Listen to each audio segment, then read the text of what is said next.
भगवान कृष्ण द्वारिका में अपने महलों में विद्यमान है। महलों में बैठे ठाकुर जी सुदामा का इंतजार करते हैं। अभी आप लोग दिव्य दृश्य देखेंगे। हमारे श्रृंगारी श्री भरत जी जो वृंदावन धाम से आए हैं, बड़ा दिव्य श्रृंगार कर रहे हैं, वो अभी आपको उस दृश्य से रूबरू कराएंगे। भगवान कृष्ण द्वारिका में विराजमान है, बैठे अपने आसन पर। सुदामा जी नदी के किनारे हैं। आप सब लोग बैठे रहिएगा, सभी लोग अपने अपने स्थान पर बैठे रहिएगा और इस दृश्य का आनंद लीजिएगा। दूर नगरी बड़ी दूर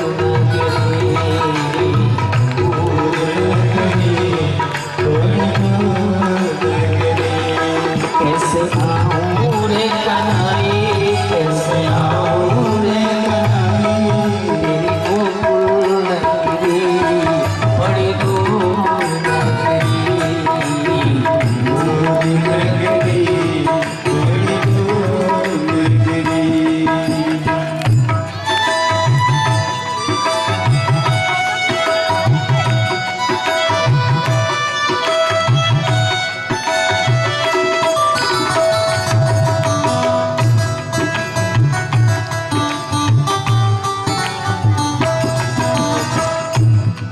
भगवान कृष्ण को पुकार रहे हैं।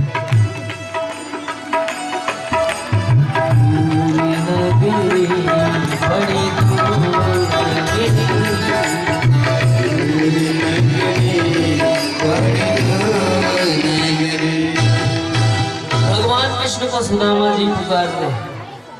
अंधेरा हो चुका है। भगवान नौका लेकर के आते हैं, सुदामा जी को नौका में बिठाते हैं। बैठो वहीं बैठो। नौका से नदी पार करते हैं। सुदामा जी को निद्रा आ जाती है, सो जाते हैं। और जब सुबह आँख खुली तो कहाँ देखा? अपने आप को द्वारिका में देखा।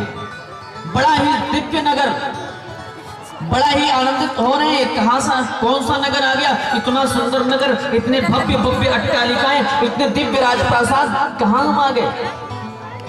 एक से पूछा कि महाराज मुझे द्वारिका जाना है। कहा ब्राह्मण देवता आप तो द्वारिका में आ चुके हो।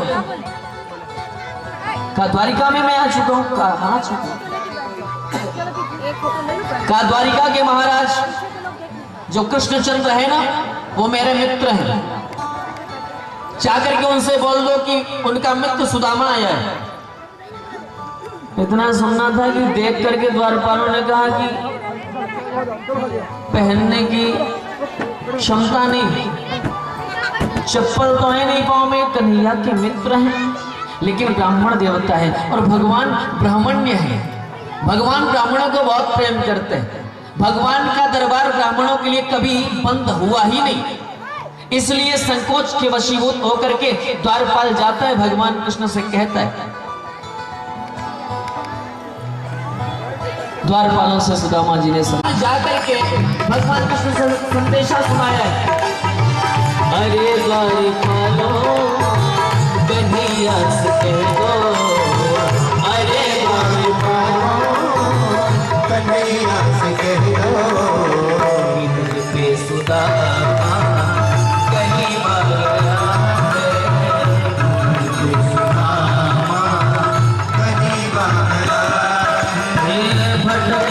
भटकते न जाने कहाँ से, भटकते भटकते न जाने कहाँ से,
अचंभा हुआ रुक्मणी को वही अचंभा मान कैसा अजीब गया है मान कैसा अजीब गया है। बोले भक्तवत्सल भगवान की।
भगवान की।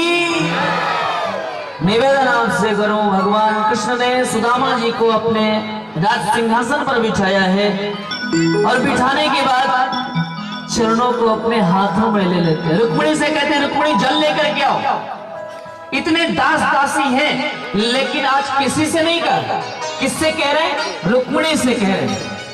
रुक्मिणी महारानी जाती पराग का जल लेने के लिए, लेकिन तब तक तो यहाँ दूसरा दृश्य। भगवान कृष्ण ने सुदामा जी के चरणों को अपने हाथों में लिया है और लेने के बाद कहते हैं कि ऐसे बेहाल बेवाइन सो पग कंटक जाल लगे पूनी जो। मित्र इतनी दुर्दशा झेलता रहा लेकिन कभी मुझे याद नहीं किया। ऐसे बेहाल बेवाइन सो पग कंटक जाल लगे पूनी जो। हाय महादुख पायो सखा तुम आए इतना इतने दिन खो। देखी सुदामा की दीन दशा करुणा करके करुणा निधि रोए और पानी परात को हाथ छूने नैनन के जल सो पग धोए। नैनन के जल सो पग धोए। भगवान कृष्ण ने सुदामा जी महाराज के चरणारविंदों को अपने आंसुओं से धोया। भगवान के आंसू रुक नहीं रहे, बार बार कहते कि मेरा मित्र कहलाता रहा और मेरे मित्र को इतना कष्ट, इतना तकलीफ, इतना दुख। रुक्मिणी महारानी पराग का जल लेकर के खड़ी है, छुआ तक नहीं जल के। धुलने के बाद सुदामा जी को हृदय से लगाते हैं, दिव्य स्नान कराते हैं, दिव्य वस्त्र आभूषण धारण कराते हैं, भोजन प्रसाद पवाते हैं। भोजन प्रसाद पवाते तो सुदामा जी रोते हुए कहते हैं कि मित्र मुझसे खाया नहीं जाएगा। कहा क्यों नहीं? कहा मित्र मेरे बच्चे भूखे छोड़ करके मैं आया हूं, वो पता नहीं इतने दिनों से कुछ खाए होंगे कि नहीं, उनको कुछ प्राप्त हुआ होगा नहीं, और मैं आज तुम्हारे साथ बैठ करके भोजन करूं, मन नहीं हो रहा है।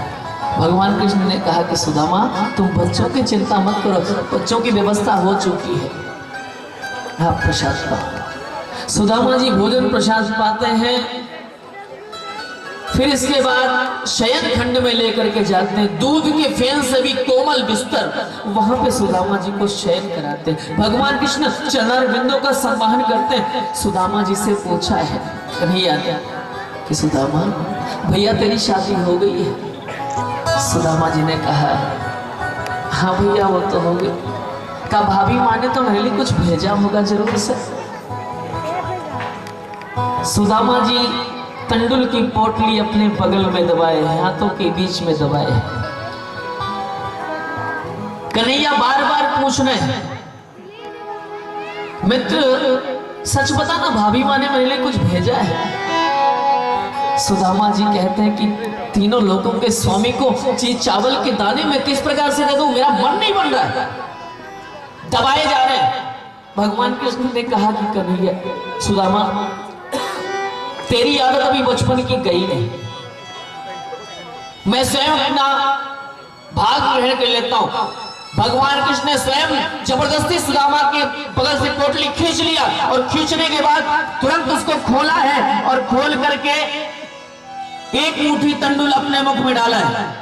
संतों ने कहा कि पहली मुट्ठी खाई कृष्ण पहला लोक दीना, पहली मुट्ठी खाई कृष्ण पहला लोक दीना, पहली मुट्ठी खाई कृष्ण पहला लोक दीना, पहली मुट्ठी खाई कृष्ण पहला लोक दीना, दूजी मुट्ठी खाई कृष्ण दूजा लोक दीना, दूजी मुट्ठी खाई कृष्ण दूजा लोक दीना। दो मुट्ठी चावल खाया और दोनों लोग दान कर दिया।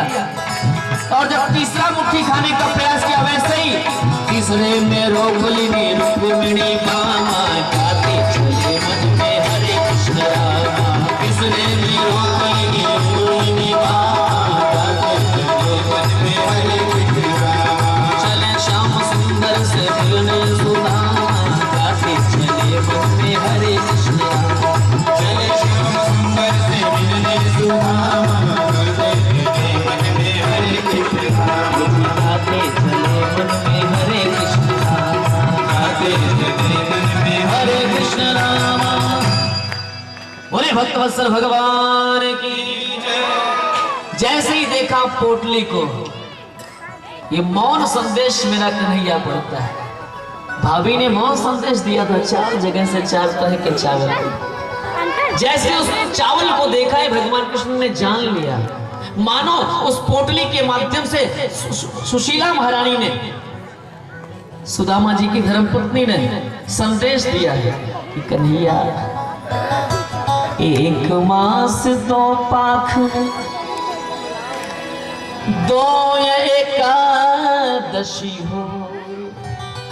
कन्हैया वैसे तो 1 महीने में 2 पक्ष में 2 ही एकादशी होती है, लेकिन हमारे यहाँ तो 1 मास 2 पाख में 2 एकादशी हो, लेकिन मेरे घर गोपाल जी नित्य एकादशी हो। हे गोपाल मेरे यहाँ तो रोज एकादशी ही है। बच्चे भूख से बिलबिलाते हैं, तड़पते हैं, परेशान रहते हैं, कुछ कर नहीं सकते। भगवान ने जैसे ही तंडुल का प्राशन किया है, मानो आशीर्वाद दे दिया। कि होनी थी सो हो गई, अब ना होई सो। होनी थी सो हो गई, अब ना होई सो। अब तो भाभी तेरे भवन में नित्य द्वादशी हो, नित्य द्वादशी हो। भाभी अब तेरे भवन में निरंतर द्वादशी बनी रहेगी। आज भी सुदामापुरी में एकादशी का महत्व सारे भारतवर्ष में, सारे विश्व में है, लेकिन सुदामापुरी में आज भी एकादशी का महत्व नहीं होता, क्योंकि वहां पर हमेशा द्वादशी निरंतर अपना प्रसार किए रहती। भगवान ने देखा सुदामा के मस्तिष्क पर क्षयश्री लिखा हुआ था। पसीना पोंछने के बहाने क्षयश्री, क्षयश्री का मतलब लक्ष्मी नहीं रहेगी, लक्ष्मी क्षीण हो जाएगी, ऐसा लिखा था। भगवान कृष्ण ने पसीना पोंछने के बहाने अपने हाथों से ऐसा माथे को सहलाया है, और जैसे ही सहलाया वैसे ही वो क्षयश्री मिट करके अब तो लिख गया अक्षयश्री। भगवान सुदामा के साथ विश्राम करते हैं, और जब जाने को होते हैं तो सुदामा जी ने आज्ञा लिया है, सुदामा जी ने आदेश लिया है। भगवान श्री कृष्ण ने उनको अश्रुपूरित नेत्रों से विदाई दिया है। सुदामा जी और कृष्ण गले मिल करके एक दूसरे से फिर प्रस्थान करते हैं। दोनों के आंखों में आंसू हैं। भगवान कृष्ण दूर तक छोड़ने जाते हैं। अश्रुपूरित नेत्रों से भगवान कृष्ण ने सुदामा जी की विदाई किया है, और ये दिव्य भाव, वर्षों के बिछड़े दो मित्र आज सन्मुख है, नैनों में दर्शनों की याचना पवित्र है, और मिलने भी ललक भी थी, मिलने में झिझक भी थी, बालपन के साथियों की दशा कुछ विचित्र है। दोनों के नैनों में आंसुओं के मोती हैं, मोतियों में बालपन के मित्रता का चित्र है।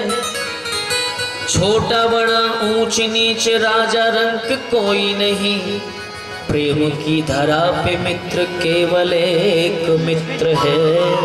प्रेम की धरा पे मित्र केवल एक मित्र है। बोलिए भक्तवत्सल भगवान की जय। सुदामा जी अपने यहाँ प्रस्थान करते हैं। भगवान कृष्ण ने प्रत्यक्ष रूप से कुछ भी नहीं दिया। सुदामा जी रास्ते में जा रहे थे ना अपने सुदामापुरी जाने के लिए, तो चोरों ने पीछा किया, पकड़ लिया। ए बाबा, क्या रखा है तुमने अपनी जेब में? सुदामा जी ने कहा भैया कुछ भी